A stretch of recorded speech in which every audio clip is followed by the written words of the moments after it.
In this module, we shall discuss about the appreciative inquiry. After studying this module, you shall be able to understand the meaning of appreciative inquiry, learn the principles of appreciating inquiry, know the method of appreciative inquiry.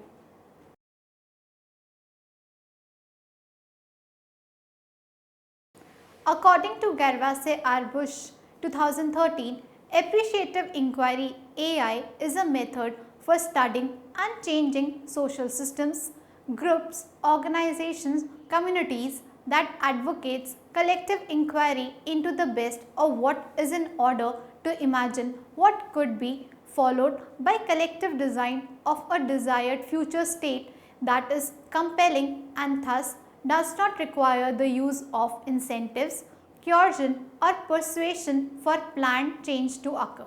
Developed and extended since the mid 1980s primarily by students and faculty of the Department of Organizational Behavior at Case Western Reserve University, AI revolutionized the field of organization development and was a precursor to the rise of positive organization studies and the strengths-based movement in American management.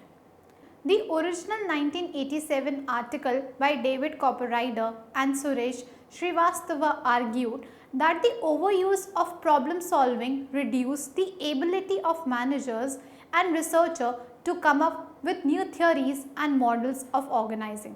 Taking a social constructionist approach which argues that organizations are created, maintained and changed by conversations, they pointed out that our methods of organizing were only limited by people's imaginations and the agreements among them.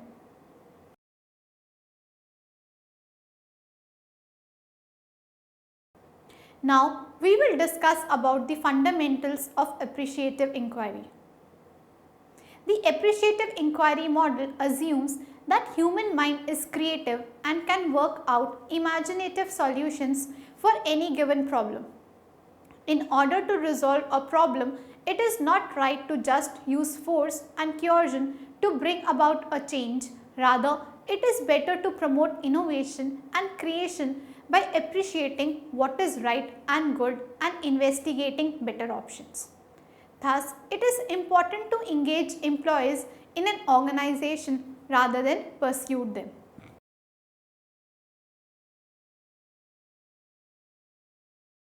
Moving on to discuss about the principles of appreciative inquiry. Copperrider and Dinah Whitney published a set of 5 principles which are as follows.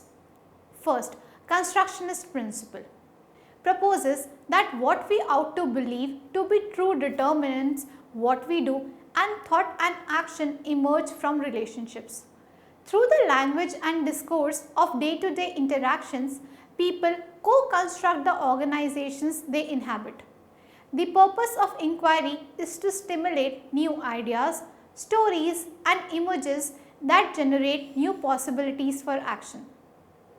For example, let's say you have been asked to facilitate a workshop on consumer complaints. You could pull a group together and say, we need to do an analysis of customer complaints. Or you could invite them to inquire into stories of delighting the customer. The latter is more likely to open us up to new ways of knowing. A much quoted statement about the constructionist principle is, the way of knowing is fateful.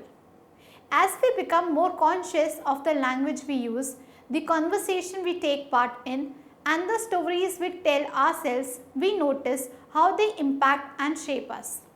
For this reason, if we seek to change the culture, we need to change the language we use and the stories we tell ourselves and others.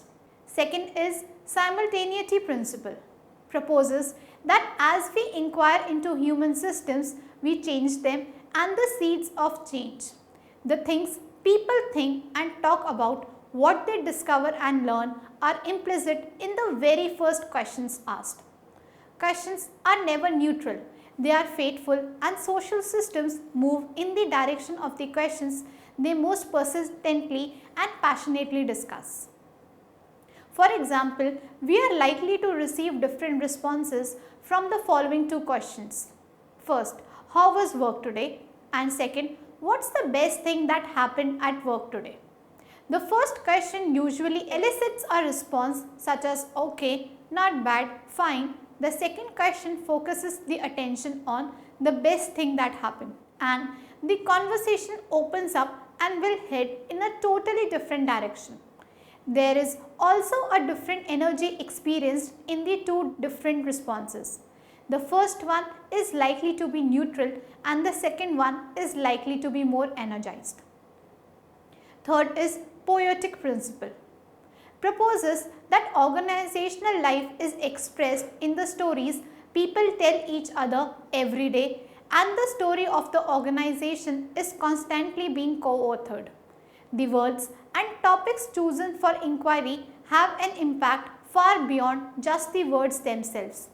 They invoke sentiments, understandings, and worlds of meaning. In all phases of the inquiry, effort is put into using words that point to, enliven, and inspire the best in people. A metaphor here is that human organizations are a lot more like an open book than, say, a machine. An organization's story is constantly being co-authored. Moreover, past, present, or futures are endless sources of learning, inspiration, or interpretation, precisely like, for example, the endless interpretative possibilities in a good piece of poetry or a biblical text. The important implication is that we can study virtually any topic related to human experience in any human system or organization. We can inquire into the nature of alienation or joy, enthusiasm or low morale, efficiency or excess in any human organization. There is not a single topic related to organization life that we could not study in any organization. Fourth is anticipatory principle. It posits that what we do today is guided by our image of the future. Human systems are forever projecting ahead of themselves a horizon of expectation that brings the future powerfully into the present as a mobilizing agent. Appreciative inquiry uses artful creation of positive imagery on a collective basis to refashion anticipatory reality. The infinite human resource which we have for generating constructive organizational change is our collective imagination and discourse about the future. One of the basic theorems of the anticipatory view of organizational life is that it is the image of the future which in fact guides what might be called the current behavior of any organism or organization. Much like a film projector on a screen, human systems are forever projecting ahead of themselves a horizon of expectation.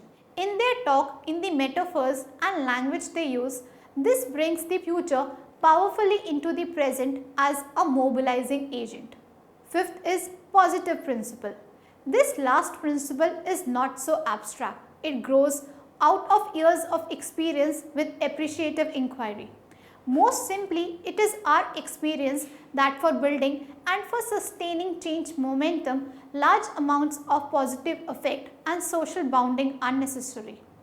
Things like hope, excitement, inspiration, caring, camaraderie, sense of urgent purpose and sheer joy in creating something meaningful together. What we have found is that the more positive the question we ask in our work, the more long lasting and successful the change effort will be. It does not help, we have found, to begin our inquiries from the standpoint of the world as a problem to be solved. We are more effective the longer we can retain the spirit of inquiry of the everlasting beginner. The major thing we do that makes the difference is to craft and seed in better, in more catalytic ways the unconditional positive question. It proposes that momentum and sustainable change requires positive effort and social bonding. Sentiments like hope, excitement, inspiration, camaraderie and joy increases creativity, openness to new ideas and people, and cognitive flexibility.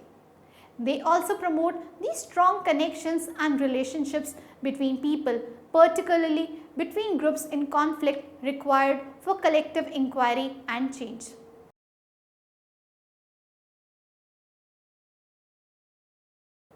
Next, we shall discuss the appreciative inquiry method. In the late 1990s, the 4D model emerged and has become strongly associated with AI.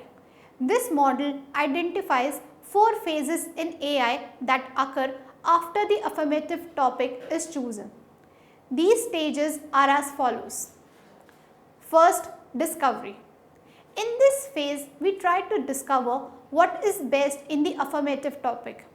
Employees are interviewed and asked to share the positive experiences and data is collected. During this stage, participants reflect on and discuss the best of what is concerning the object of inquiry. Most often, and this appears to be a key innovation of the AI method, participants are interviewed about their own best of stories. For example, tell me about the time a business most inspired fanatical loyalty in you. Another important innovation has been to have organizational members and stakeholders act as both interviewers and interviewees. That is, to fully engage all affected parties in the act of inquiry itself. Telling and listening to meaningful personal stories is considered central to creating widespread engagement and building relationships in the early stage of the change process. The affirmative topic is turned into a question. For example, how do companies inspire fanatically loyal customers? And answers stimulated by these stories are identified and shared. Second, dream. In this phase, team members are asked to envision how they would like the situation to be. So the output is mission statement or graphical representations.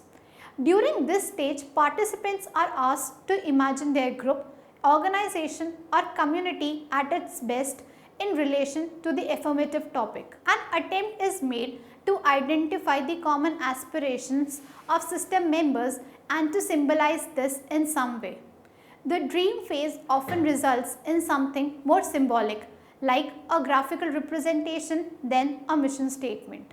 Third, design. As the future state has been decided, now it is important to decide how to achieve that state of affairs. So, in this stage, structures, relationships are designed. With a common dream in place, participants are asked to develop concrete proposals for the new organizational state. Initially, Copperrider called these provocative propositions, a phrase linked to generative theory that still appears in some models.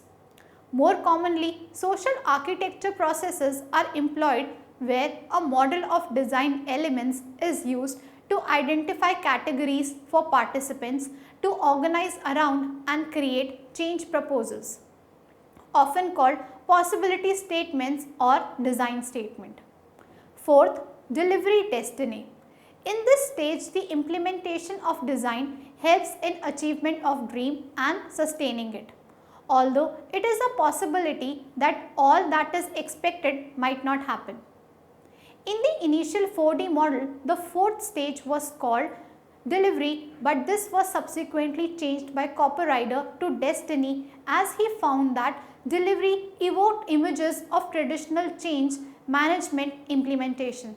Exactly what ought to happen in this phase has provoked the most confusion and the least consensus amongst AI theorists who recognize that using the outcomes of design to create new targets, gaps to fill and objectives to achieve may be counter to the very philosophy of appreciative inquiry. The most innovative applications have taken an improvisational as opposed to implementation approach. Widespread agreement for the design statements are sought.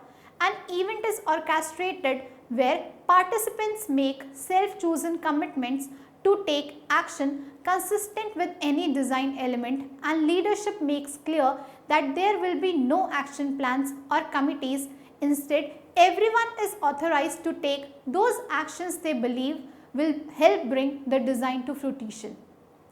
Leadership's role is to monitor and support those innovations they want to nurture and create events and processes to energize emergent and self-organizing change.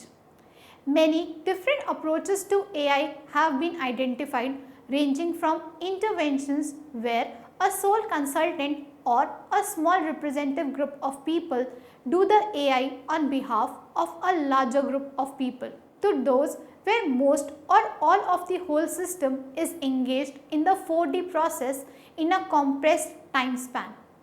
The majority of published studies of transformational change have been of the latter variety, leading to an increasing emphasis in the AI literature on widespread, synchronous engagement as central to successful AI change efforts. One particular variant, the Appreciative Inquiry Summit, has become the most often advocated form of engagement, ideally a 4-day event in which all system members complete all 4 phases. There are some voices, however, that caution against seeing AI as an event, however large scale, and argue that it is more effective to think of AI as a long-term process punctuated by events. They suggest that as much or more change comes from daily interactions at work as people discuss the inquiry, trade stories, and are impacted by new conversations as it does from new ideas or plans.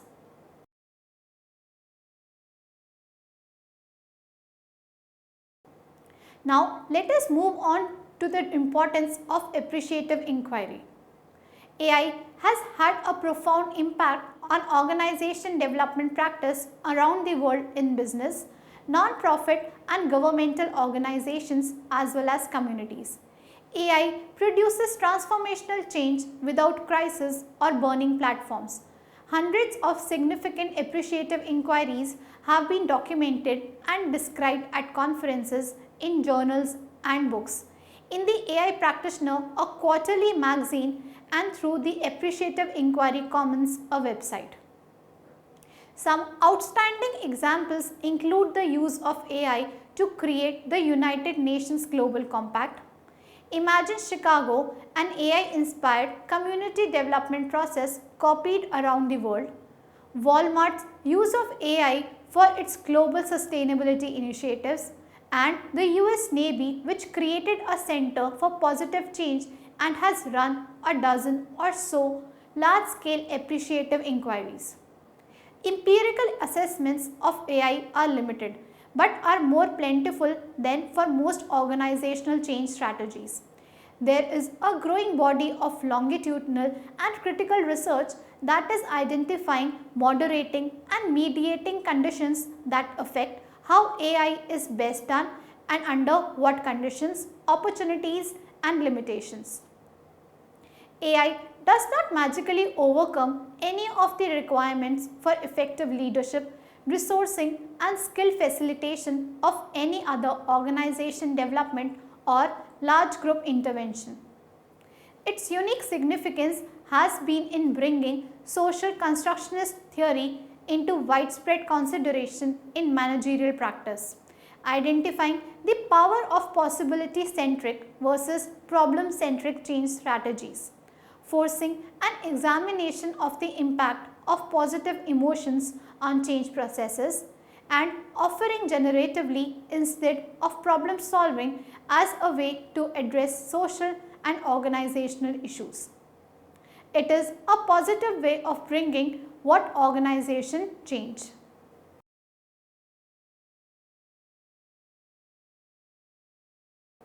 Let us now summarize what we have learned in this module.